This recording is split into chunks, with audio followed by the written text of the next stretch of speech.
बँकेपेक्षा जास्त व्याज आणि सरकारी सुरक्षा, पोस्टाच्या या योजनेत करा मोठी बचत।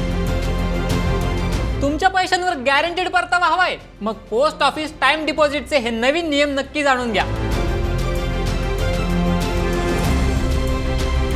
एफडी मध्ये गुंतवणूक करण्यापूर्वी हा व्हिडिओ नक्की पहा। पोस्टाच्या टाइम डिपॉझिट योजनेत मिळत आहेत जबरदस्त फायदे।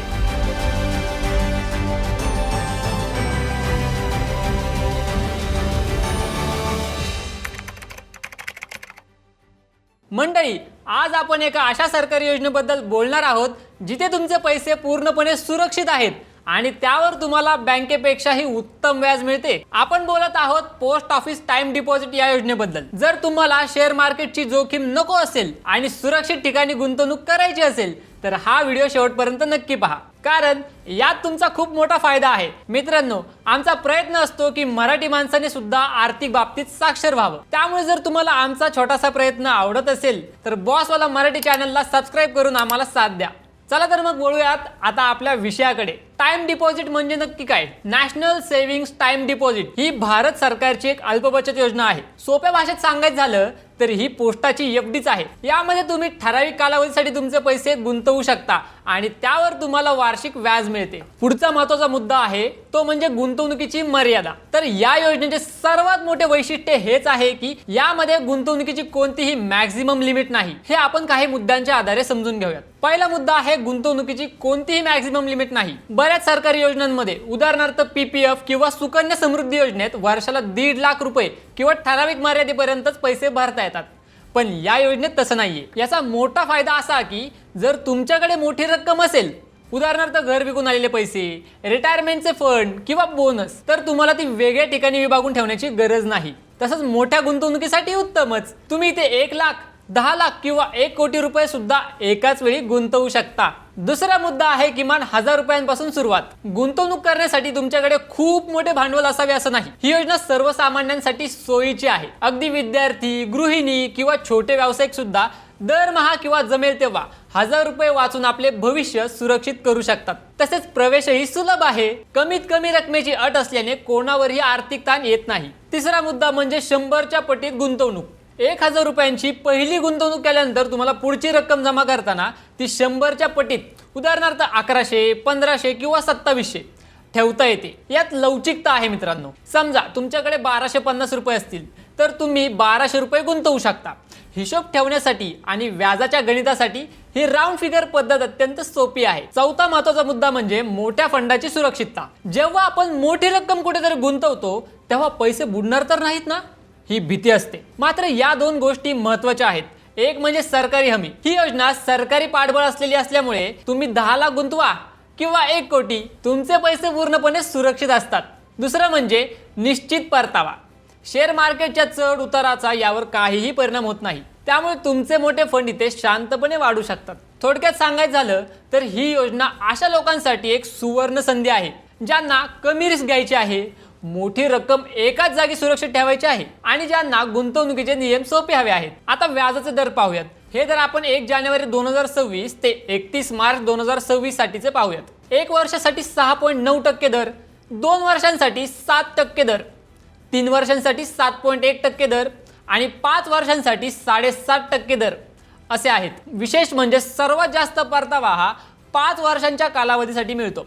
पण लक्षात घ्या, गुंतवणुकीच्या कालावधीनुसार व्याजदरात बदल होतो। आता हे नेमकं काम कसं करतं ते बघूयात। एक म्हणजे चक्रवाढ व्याजाचा फायदा। तुम्हाला जरी व्याजाचे पेमेंट हे वार्षिक दिलं जात असलं तरी व्याजाची गणना दर 3 महिन्यांनी केली जाते। याचा अर्थ असा की दर 3 महिन्यांनी तुमच्या मुदलात व्याजाची भर पडते आणि पुढच्या 3 महिन्यांचे व्याज त्या वाढलेल्या रकमेवर मोजले जाते। यामुळे साध्या व्याजापेक्षा चक्रवाढ व्याजात जास्त फायदा होतो। दुसरा मुद्दा आहे व्याज वेळेवर काढणे महत्त्वाचे। नियमांनुसार तुमचे वार्षिक व्याज तुमच्या खात्यात जमा केले जाते।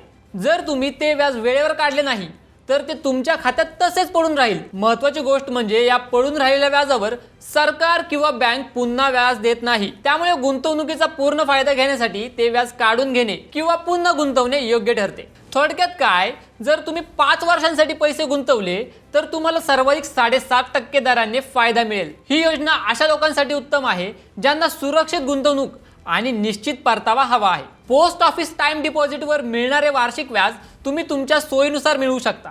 जर तुम्ही लेखी स्वरूपात मॅन्डेट किंवा ECS फॉर्म भरून दिला तर तुमचे वार्षिक व्याज दरवर्षी आपोआप तुमच्या पोस्ट ऑफिस सेव्हिंग खाते किंवा कोणत्याही बँक खात्यात जमा केले जाते. याचा फायदा असा होतो की यामुळे तुम्हाला व्याजाचे पैसे काढण्यासाठी वारंवार पोस्ट ऑफिस मध्ये जाण्याची गरज पडत नाही. तुमचे पैसे सुरक्षितपणे तुमच्या बँक खात्यात वेळेवर पोहोचतात. आणखी एक आहे बरं का, कर सवलतीचा फायदा. जर तुम्ही कर बचत करण्यासाठी गुंतवणूक शोधत असाल तर हा मुद्दा तुमच्यासाठी आहे. 5 वर्षांच्या टर्म डिपॉझिट मध्ये केलेली गुंतवणूक आयकर कायदा 1961च्या कलम 80C अंतर्गत येते. याचा फायदा असा की यामध्ये गुंतवणूक करून तुम्ही तुमच्या एकूण उत्पन्नावर वार्षिक 1.5 लाख रुपयांपर्यंतची कर सूट मिळवू शकता.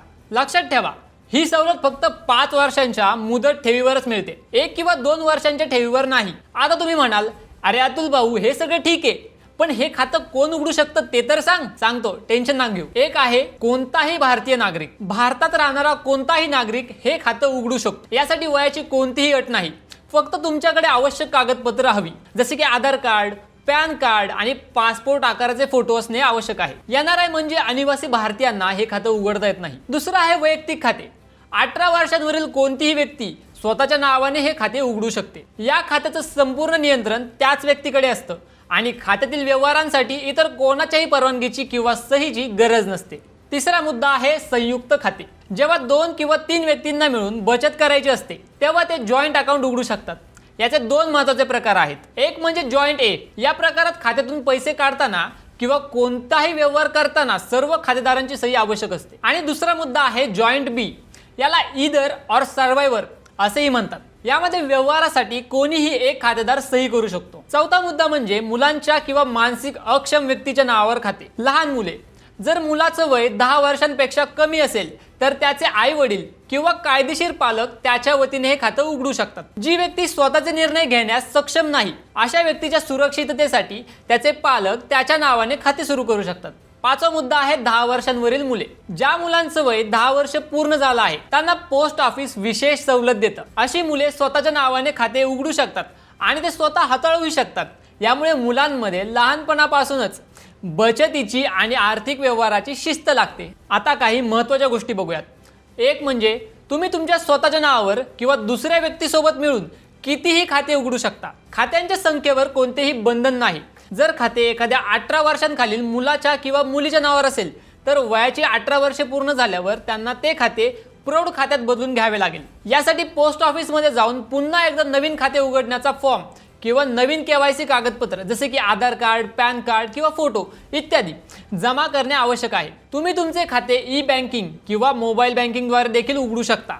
पण महत्त्वाची अट अशी की इंटरनेट बँकिंगची सुविधा हवी असेल तर तुमच्याकडे आधीपासूनच पोस्ट ऑफिस बचत खाते असणे आवश्यक आहे. त्याशिवाय तुम्ही ऑनलाईन सुविधा वापरू शकणार नाही. अधिक माहितीसाठी तुम्ही पोस्टाच्या अधिकृत वेबसाईटला भेट देऊ शकता. आता पुढे पाहूयात मुदतपूर्व पैसे काढणे. समजा जर तुम्हाला काही कारणास्तव पैशांची तातडीने गरज भासली तर नियम काय असणार आहेत ते जाणून घेऊयात. एक म्हणजे खाते उघडल्यापासून पहिले 6 महिने तुम्ही पैसे काढू शकत नाही. 2 म्हणजे जर तुम्ही 1, 2 किंवा 3 वर्षांचे खाते 6 महिने पूर्ण झाल्यावर पण 1 वर्षांच्या आत बंद केले तर तुम्हाला फक्त पोस्ट ऑफिस सेव्हिंग अकाउंटचे व्याज मिळेल. 3 म्हणजे जर 2 किंवा 3 वर्षांचे खाते 1 वर्ष पूर्ण झाल्यानंतर बंद केले तर ठरलेल्या व्याजापेक्षा 2% कमी व्याज दिले जाईल. पुढचा मुद्दा असा की 5 वर्षांच्या खात्याबाबत जरा नियम कडक आहेत. हे खाते 4 वर्ष पूर्ण झाल्याशिवाय बंद करता येत नाही. 4 वर्षांनंतर बंद केल्यास फक्त बचत खात्याचे व्याज मिळते. पाचवा मुद्दा आहे जर तुम्हाला नियमापेक्षा जास्त व्याज आधीच मिळाले असेल तर ती वाढीव रक्कम तुमच्या ठेवीच्या मूळ रकमेतून किंवा उरलेल्या व्याजातून वजा करूनच तुम्हाला उरलेले पैसे परत दिले जातील. आता जर मुदत वाढवायची असेल तर काय करायचं? तुमची मुदत संपल्यानंतर तुम्ही तुमचे खाते पुन्हा त्याच कालावधीसाठी वाढवू शकता. 1 वर्षांची TD मॅच्युरिटी नंतर 6 महिन्यांच्या आत वाढवता येते. 2 वर्षांची TD 12 महिन्यांच्या आत वाढवता येते. 3 किंवा 5 वर्षांची TD 18 महिन्यांच्या आत वाढवता येते. तुम्ही खाते उघडतानाच ऑटो एक्सटेन्शनची सूचना देऊ शकता. एका खात्याला जास्तीत जास्त 2 वेळा एक्सटेन्शन देता येते. संबंधित TD खात्याच्या मुदती पूर्ण होण्याच्या दिवशी जो व्याजाचा दर लागू असेल तोच दर वाढलेल्या कालावधीसाठी लागू होईल. समजा तुमची 1 लाखाची ठेव आज मॅच्युअर होत आहे. 1 म्हणजे तुम्ही ती ठेव अजून 1 वर्षांसाठी वाढवायची ठरवली. 2 आजच्या दिवशी बँकेच्या 1 वर्षांच्या ठेवीसाठीचा व्याजदर आहे 7%. मग तुम्हाला पुढच्या 1 वर्षासाठी 7% दरानेच व्याज मिळेल. मग तुम्ही ठेव सुरू केली तेव्हा तो दर कितीही कमी किंवा जास्त का असेना. थोडक्यात काय तर ठेव पुन्हा वाढवताना तुम्हाला आजचा चालू दर मिळेल, जुना दर नाही. आता पाहूया मॅच्युरिटी पद्धत. तुमच्या ठेवीचा कालावधी त्याच दिवसापासून मोजला जातो ज्या दिवशी तुम्ही पैसे जमा करून खाते उघडता. याचा अर्थ असा की खाते उघडताना तुम्ही जो पर्याय निवडला असेल, उदाहरणार्थ 1 वर्ष किंवा 3 वर्ष, तोच कालावधी तुमच्यासाठी ग्राह्य धरला जाईल. तुमची ठेव मॅच्युअर झाल्यावरच म्हणजेच ठरलेला काळ पूर्ण झाल्यावरच ती रक्कम तुम्हाला परत मिळण्यास पात्र असेल. थोडक्यात सांगायचं तर तुम्ही निवडलेला 1, 2, 3 किंवा 5 वर्षांचा काळ पूर्ण झाल्याशिवाय ती मूळ रक्कम परत मिळणार नाही. कायदेशीर भाषेत यालाच मॅच्युरिटी असं म्हणतात. पुढचा मुद्दा महत्त्वाचा आहे, तो म्हणजे खाते गहाण ठेवणे. तुम्हाला कर्जाची गरज असेल तर तुम्ही तुमचे टीडी खाते गहाण ठेवून सिक्युरिटी म्हणून वापरू शकता. आता हे खातं कुणाकडे गहाण ठेवायचं तर राष्ट्रपती, राज्यपाल, RBI, शेड्यूल बँका किंवा सरकारी कंपन्यांकडे सिक्युरिटी म्हणून ट्रान्सफर करता येते. आता जो पुढचा मुद्दा आहे तो देखील सर्वात महत्त्वाचा आहे. खातेदाराचा मृत्यू झाल्यास खात्याचे काय होते याबद्दल प्रमुख 3 परिस्थिती आहेत. त्यातला पहिला मुद्दा आहे सिंगल किंवा सर्व जॉईंट खातेदारांचा मृत्यू. जर सिंगल खाते असेल आणि त्या व्यक्तीचा मृत्यू झाला किंवा जॉईंट खाते असेल आणि त्यातील सर्व व्यक्तींचा मृत्यू झाला तर खात्यातील पैसे नॉमिनी किंवा कायदेशीर वारसाला दिले जातात. यासाठी संबंधित पोस्ट ऑफिसमध्ये क्लेम फॉर्म भरून द्यावा लागतो. दुसरा मुद्दा आहे वारसदारांना खाते पुढे चालू ठेवण्याचा पर्याय. जर वारसदार किंवा नॉमिनी यांची संख्या 3 पेक्षा जास्त नसेल तर त्यांच्याकडे एक विशेष अधिकार असतो. ते पैसे काढून घेण्याऐवजी ते खाते पुढे चालू ठेवू शकतात. अशा प्रकारे खाते चालू शकतात की जणू काही त्यांनीच ते खाते उघडले आहे. त्यांना मुद्दल आणि व्याज या योजनेच्या नियमानुसार मिळत राहील. यात फक्त एक अट अशी आहे की ते वारसदार स्वतः ही योजना घेण्यास पात्र असावेत. तिसरा मुद्दा आहे जॉईंट खात्यातील एका व्यक्तीचा मृत्यू झाल्यास. जर जॉईंट खाते असेल आणि त्यातील एका किंवा दोघांचा मृत्यू झाला पण किमान एक जण जिवंत असेल तर जे जिवंत खातेदार आहेत त्यांनाच त्या खात्याचे मालक मानले जाईल. त्यांच्याकडे 2 पर्याय असतील. ते खाते तसेच पुढे चालू ठेवू शकतात किंवा ते खाते बंद करून पैसे घेऊ शकतात. तर मित्रांनो, पोस्ट ऑफिस टाइम डिपॉझिट ही सुरक्षित आणि चांगल्या परताव्यासाठी एक उत्तम योजना आहे. विशेषतः 5 वर्षांचा TD टॅक्स वाचवण्यासाठी आणि 7.5% व्याजासाठी नक्कीच फायद्याची आहे. तुम्हाला ही माहिती कशी वाटली कमेंट्समध्ये नक्की सांगा. व्हिडिओ आवडला असेल तर लाईक करा आणि आपल्या मित्रपरिवारासोबत शेअर करायला विसरू नका. अशाच सरकारी आणि नवीन अपडेटसाठी बॉसवाला मराठी यूट्यूब चॅनलला सबस्क्राईब करायला अजिबात विसरू नका. ब्रँड पार्टनरशिप आणि ॲडव्हर्टाइजमेंट इन्क्वायरीसाठी ईमेल करा brand@bosswala.com. व्हॉट्सअप करा 9108014192. Bosswala. Be the boss.